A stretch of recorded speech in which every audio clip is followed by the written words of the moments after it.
Observe the world around you carefully. Not the world as you were told it is. Not the world as it appears in the language of fairness, reciprocity, and good intention. The actual world. The one operating beneath the surface of every conversation, every relationship, every room you have ever walked into. In that world, the real one, people are not reacting to who you are. They are reacting to what they believe you are. They are responding not to your character, but to the perception they have constructed of you. And that perception was built long before you opened your mouth. Long before you explained yourself. Long before you tried to be understood. This is the first truth most people never accept. Perception precedes reality. And whoever controls perception controls the interaction, the room, the relationship, and in time, the outcome. Most people live their entire lives inside someone else's perception of them. They struggle against it. They argue against it. They perform kindness to correct it. They explain themselves endlessly, hoping that clarity will earn them respect. It will not. Clarity without power is confession. Explanation without leverage is submission. And kindness offered to those who have not earned is not generosity. It is vulnerability wearing a pleasant mask. Niccolo Machiavelli understood this, not because he was cruel, but because he was precise. He looked at human behavior without the comfort of idealism. He removed the filter of how people should behave and studied, with the cold patience of a surgeon, how they actually behave. What he found was not flattering. He found that people are driven by fear and interest. That loyalty is conditional. That affection evaporates under pressure. That those who are loved are not necessarily obeyed, but those who are feared are rarely crossed. That the world does not reward goodness, it rewards the perception of power. And he wrote it all down, calmly, without apology. This video is built on that same precision. What you are about to hear is not motivation. It is not empowerment in the popular sense of that word. It is not designed to make you feel good about yourself or inspired to chase your potential. It is designed to dismantle something inside you, something you were taught to value, something that has been costing you quietly, consistently, invisibly, for years. It is designed to show you what untouchable actually means, not as a fantasy, as a structure, as a system, as something you can build if you are willing to first accept how much of your current behavior has been working against you. Not everyone who watches this will be ready for what follows. Some will resist. Some will call it cynical. Some will close the video the moment it challenges something they were told was a virtue. That resistance is itself a form of control. The moment you feel uncomfortable with the truth, ask yourself who benefits from your discomfort. Ask yourself who placed that discomfort inside you and why. Because the most effective chains are the ones the prisoner believes are principles. Now, let us begin. Before we go further, we must establish the correct understanding of power. Because most people, when they hear the word power, imagine something dramatic, a loud voice, a dominant presence, an aggressive personality that silences rooms through force.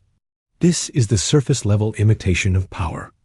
It is what the weak believe power looks like because they have only ever observed power from the outside. Real power is not noise. Real power is architecture. Consider a fortress. Its walls do not shout. Its gates do not threaten. Its towers do not perform. And yet, no one crosses it carelessly. No one dismisses it. No one treats it as irrelevant. Why? Because of what it is. Because of what it has demonstrated it will and will not do. Because of the consequences it implies without needing to articulate them. A powerful woman operates by the same principle. She does not convince. She does not perform. She does not seek entry into rooms by making herself palatable. She becomes something that the room must account for. Machiavelli, writing in the 16th century, made a distinction that most people still fail to understand. He separated the prince who is loved from the prince who is feared, and he argued, with characteristic precision, that while it would be ideal to be both, if one must choose, fear is the more reliable foundation. Not because fear is morally superior. Machiavelli was not making a moral argument. He was making a structural one. Love, he observed, is maintained by a chain of obligation, a chain that, because people are selfish, is broken whenever it serves their interest to break it. Fear, by contrast, is maintained by the dread of punishment, a dread that never leaves. Now apply this to the social landscape a woman navigates. The woman who is loved by everyone is popular. But popular is not the same as untouchable. Popular can be manipulated. Popular can be managed. Popular can be withdrawn the moment she fails to perform the behavior that made her popular. The woman who is feared, not through aggression, but through the quiet implication that there are consequences to crossing her, that she sees more than she reveals, that she acts without warning and explains nothing. That woman is not popular. She is something more valuable. She is respected. And respect, unlike affection, does not require maintenance. This is the first principle of the untouchable woman. She does not build a reputation for niceness. She builds a reputation for precision, for observation, for knowing more than she says, for responding in ways that are measured and deliberate and always slightly ahead of what was expected. People do not know exactly what she will do. They only know that whatever she does will be calculated. And that uncertainty is the architecture of power. Remember this. Predictable people are manageable people. The moment someone can predict your response, they have reduced you to a formula. And formulas can be solved, exploited, and discarded. Unpredictability, controlled, deliberate unpredictability, is the first wall of the fortress. Consider a woman we will call Elena. Elena is intelligent. She is genuinely capable. In any room she enters, she contributes more than most and demands less than many. She works harder than her peers, thinks more carefully than her colleagues, and has, over the years, accumulated real skill and genuine insight. And yet, Elena is always slightly underestimated, always slightly passed over, always slightly less regarded than her actual value would suggest. Why? Not because she lacks ability. She does not.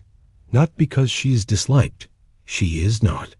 Elena is underestimated because of a pattern, a deeply ingrained behavioral pattern that she has never once questioned, because she was told from childhood that it was a virtue.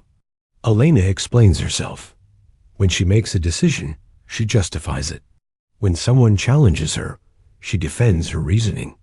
When she is misunderstood, she clarifies, immediately, anxiously, thoroughly. When she sets a boundary, she accompanies it with an apology and a detailed explanation of why the boundary exists. She believes this is respectful. She believes it is honest. She believes it demonstrates that she has nothing to hide and no desire for conflict. What it actually demonstrates is something else entirely.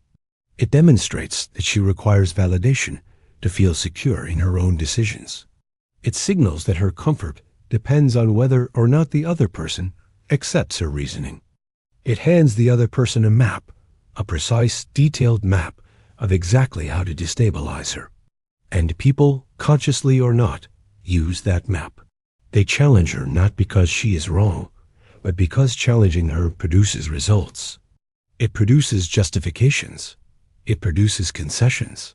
It produces the quiet spectacle of a capable woman making herself smaller in real time.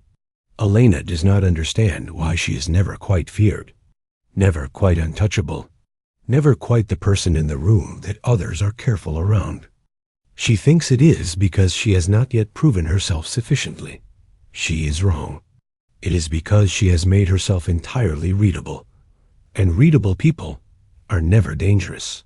And people who are never dangerous are never truly respected. Elena is not a cautionary tale about failure. She is a cautionary tale about misdirected virtue. She did exactly what she was taught to do. She was honest. She was transparent. She sought connection through explanation, and it cost her something she did not know she was paying. Now we are going to examine, in precise detail, the illusions that built Elena's cage. And by examining them, we are going to dismantle them, not to make you cynical, to make you accurate. You were told that honesty is strength. You were told that being transparent builds trust, that showing your full self to the world is brave, that people who conceal are weak and people who reveal are powerful. This is perhaps the most expensive lie ever handed to women in the language of virtue.